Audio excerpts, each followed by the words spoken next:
And I tried to imagine it being really bad, and it was even worse than that. From the Triangle to the tsunami disaster zone, Raleigh native Clay Aiken is back from his trip to Indonesia. He sat down with Linda Loveland to talk about what he saw and the hope amid the ruin. None of us can forget the video of the tsunami devastation. Clay Aiken saw it in person. He traveled to Indonesia as a goodwill ambassador for UNICEF. Aiken came back to Raleigh for a quick visit, and he talked with Linda Loveland about his experience.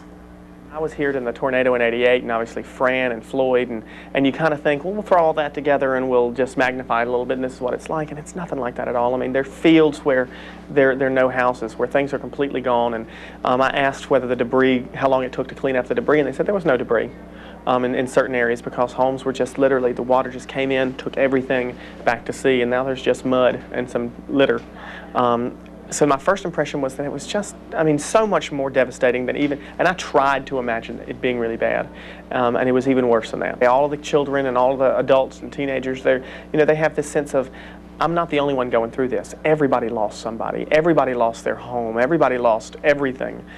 So there's really resiliency to get back up. Nobody's down. I'm worse off than anything else. And I think I talked earlier about how I used to read a book at the Y called Did I Ever Tell You How Lucky You Are by Dr. Seuss. It's one of my favorite books, and it talks about how, no matter how bad you think you have it, somebody's got it worse.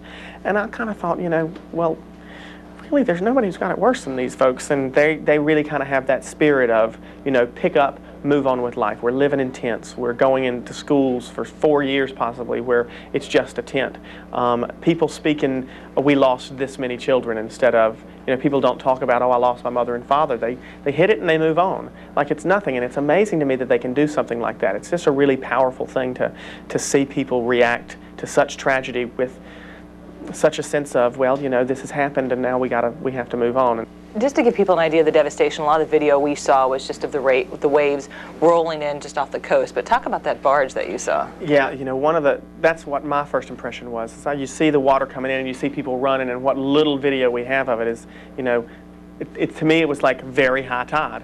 But there's a situation in Banda Aceh. There's a place in Banda Aceh about 2 miles inland where a 5,000-ton barge was lifted by the water, carried over houses, and dropped when the water rushed back out. So you've got to imagine that, there's a lot of a barge that goes underwater. So you've probably got, I think it was probably 12 feet of barge that was underwater, plus it had to get over houses that were, 20, 30 feet tall. That was Linda Loveland reporting and talking to Clay Aiken. Clay says from what he's seen, money from tsunami relief is being put to good use. That barge really puts it in perspective. Yes, unreal.